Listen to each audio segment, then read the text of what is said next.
வணக்கம். நான் கோவிந்தராஜன் தஞ்சாவூர்லேருந்து பேசுகிறேன்.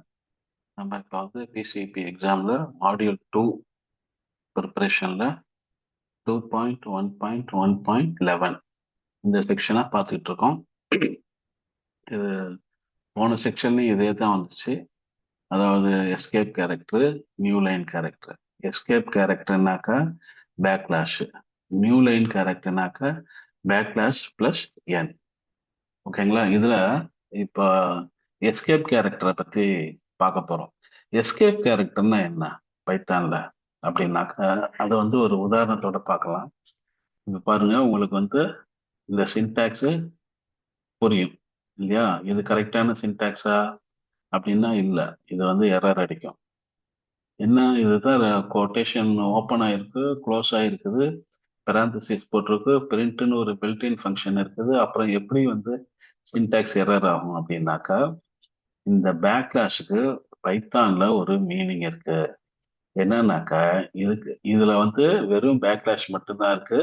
அதை பத்தி தான் இப்ப பேச போறோம். பேக்லாஷ் என்ன பத்தி நம்ம இப்ப பேச போறது இல்ல. ஓகே, இந்த பேக்லாஷ் மட்டும் இருந்தா என்ன பண்ணும் அப்படின்னாக்கா, இதுக்கு பக்கத்துல வர்ற கேரக்டரை இது எஸ்கேப் பண்ணி விடும். அதாவது பிரிண்ட் பண்ண வைக்கும்.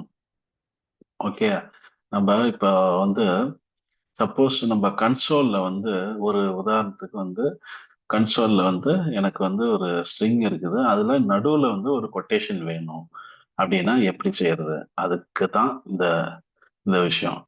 ஓகே, இந்த பேக்லாஷ் என்ன பண்ணும், பக்கத்துல உள்ள கேரக்டரை அது எடுத்துக்கும், அது பிரிண்ட் பண்ண அலோவ் பண்ணும், அது எடுத்துக்கும். ஓகே, அப்ப பாருங்க, பிரிண்ட்னு ஒரு பில்டின் ஃபங்க்ஷன் இருக்கு, பெராந்தசிஸ் ஓப்பன் ஆயிருக்கு, கொட்டேஷன் ஓப்பன் ஆயிருக்குது, ரைட்டா? அப்புறம் பேக்லாஷ் வருது.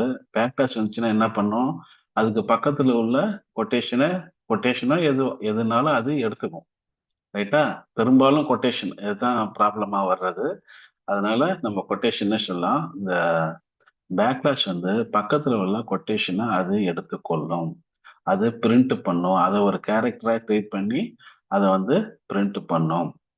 அப்போ இங்க ஓப்பனிங் கொட்டேஷன் தான் இருக்கும், க்ளோசிங்க்கு கொட்டேஷன் இருக்காது. ஏன்னா இந்த க்ளோசிங் கொட்டேஷனை பேக்லாஷ் எடுத்துருச்சு. அப்போ க்ளோசிங் கொட்டேஷன் இல்லைங்கிறதுனால இது சின்டாக்ஸ் எரர் அடிக்கும். Syntax error, unterminated string literal. String literal வந்து டெர்மினேஷன் ஆகல. ரைட்டா? இப்போ அடுத்த எக்ஸாம்பிள் பார்ப்போம், உங்களுக்கு இன்னும் கொஞ்சம் நல்லா புரியும் இதோட அர்த்தம். இதை க்ளோஸ் பண்ணிடுறேன், இதை ஓப்பன் பண்றேன். ஓகே, இப்போ நம்ம லாஜிக் பிரகாரம் பார்ப்போம். Print built-in function okay, parenthesis open ஆயிருக்கு ஓகே, கொட்டேஷன் ஓப்பன் ஆயிருக்கு ஓகே, ஒரு பேக்லாஷ் ஒன்று இருக்குது, அது என்ன பண்ணும், அது பக்கத்துல உள்ள பேக்லாஷை எஸ்கேப் பண்ண விடும், அதை பிரிண்ட் பண்ண அலோவ் பண்ணும்.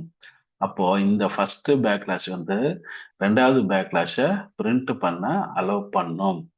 அப்போ இந்த கொட்டேஷன் என்ன ஆகும், இது க்ளோசிங் கொட்டேஷனா மாறிடும். ஓப்பனிங் கொட்டேஷன் இருக்கு, க்ளோசிங் கொட்டேஷன் இருக்குது, பெராந்தசிஸ் க்ளோஸ் பண்ணியாச்சு. அப்ப என்ன ரிசல்ட் வரும் அப்படின்னாக்கா, பேக்லாஷ் மட்டும் வரும், ஒரு பேக்லாஷ் வரும். நம்ம கன்சோல்ல அவுட்புட்ல பேக்லாஷ் வரணும் அப்படின்னாக்கா நம்ம கோடு இப்படி எழுதணும். நம்ம சிங்கிள் இதா போட்டு நீ இதை வந்து பிரிண்ட் பண்ணுனா பிரிண்ட் பண்ணாது, சின்டாக்ஸ் எரர் கொடுக்கும். ஏன்னு காரணம் இப்ப சொன்னேன். ஓகே, இன்னும் புரியலனாக்கா இன்னொரு உதாரணம் இருக்கு, அதையும் பாருங்க. இது எரர் அடிக்கும். எப்படி? Print built-in function parenthesis open ஆயிருச்சு, கொட்டேஷன் ஓப்பனிங் கொட்டேஷன் இருக்குது, ஃபர்ஸ்ட் பேக்லாஷ் இருக்கு, அது என்ன பண்ணும், செகண்ட் பேக்லாஷை பிரிண்ட் பண்ண அலோவ் பண்ணும். ஓகே, அப்போ தேர்ட் பேக்லாஷ் என்ன பண்ணும், அது இந்த கொட்டேஷனை எடுத்துக்கும், அது எடுத்துக்கும் பிரிண்ட் பண்றதுக்கு. அப்ப க்ளோசிங்க்கு கொட்டேஷன் இருக்காது. அப்ப இது மறுபடியும் சின்டாக்ஸ் எரர்ல முடியும். ஓகே, இப்ப பாருங்க, இதுவும் syntax error, unterminated string literal. Okay, எனக்கு இதுலயே வச்சு சால்வ் பண்ணும், சின்டாக்ஸ் எரர் வரக்கூடாது, பிரிண்ட் பண்ணும் அப்படின்னாக்கா ஒன்னு செய்யலாம். என்ன செய்யலாம் அப்படின்னாக்கா, இன்னொன்னு டபுள் கொட்டேஷன் போடுங்க. ஓகே, டபுள் கொட்டேஷன் போடுங்க. இப்ப லாஜிக் கான்செப்ட் புரிஞ்சுங்க, அதுதான் ரொம்ப ரொம்ப முக்கியமானது. இது பிசிஇபில டெஃபினட்டா இந்த கொஸ்டின் உண்டு. ஏன்னா 3 பேக்லாஷோ 4 பேக்லாஷோ கொடுத்து ரிசல்ட் என்னன்னு கேட்பாங்க. ஓகே, சரி. ஸோ பிரிண்ட் இருக்குது, ஓப்பனிங் parenthesis இருக்கு, அப்புறம் உங்களுக்கு ஓப்பனிங் கொட்டேஷன் இருக்கு. Right, okay. இது வரைக்கும் சின்டாக்ஸ் ஓகே. அடுத்தது ஒரு பேக்லாஷ் இருக்கு. ஃபர்ஸ்ட் பேக்லாஷ் அது என்ன பண்ணும்? செகண்ட் பேக்லாஷை பிரிண்ட் பண்ண அலோவ் பண்ண வச்சிரும். ஓகே, 2 பேக்லாஷ் வேலை முடிஞ்சிருச்சு. 3வது பேக்லாஷ் என்ன பண்ணும்? அது வந்து இந்த 2வது டபுள் கோட்டை சேவ் பண்ணி வச்சிரும், எஸ்கேப் பண்ணி விட்டுரும். அதை பிரிண்ட் பண்ண அலோவ் பண்ணிரும். முடிஞ்சுதா? இப்போ கடைசியா உள்ள கொட்டேஷன் வந்து க்ளோசிங் கொட்டேஷன். இது ஓப்பனிங் கொட்டேஷனு, இது க்ளோசிங் கொட்டேஷனு.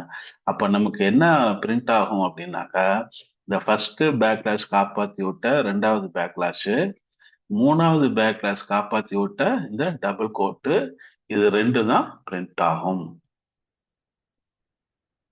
ஓகேங்களா? இதுதான் கான்செப்ட். கான்செப்டை நல்லா புரிஞ்சுங்க. Print escape new line characters double backslashes for single, not all escape pairs are valid. இதுதான் வந்து ரீசன். இப்போ நம்ம வந்து என்ன பண்ணலாம்னாக்கா, நம்ம வந்து நோட்ஸ்ல என்ன கொடுத்துருக்காங்கன்னு பார்ப்போம். வேற ஏதாச்சும் கொடுத்துருக்காங்களா என்னன்னு பார்ப்போம். So convention has two important consequences. Okay, if you want to put just one backlash inside a string, inside a string, don't forget its escaping nature. You have to double it. You know, such an invocation will cause an error. So this will cause an error. This will not cause an error. This will print one backlash. But here it will not print anything. It will throw error. Not all escape pairs, the backlash coupled with another character means something. Experiment with your code in the editor, run it and see what happens. இதை run பண்ணி பாருங்க. இதுல வந்து இப்போ உள்ள கோட்ல வந்து ஒண்ணும் கிடையாது. நீங்க இதுல வந்து 2-3 பேக்லாஷ் போட்டு பாருங்க, கொட்டேஷன் போட்டு பாருங்க. ஏன்னா பின்னாடி எக்ஸாம்பிள் இருக்குது, அதுலயும் பாருங்க, இன்னும் தெளிவா புரிஞ்சுக்கலாம். ஸோ செக்ஷன் 2.1.1.11 இவ்வளவுதான் நம்ம கத்துக்க வேண்டியது.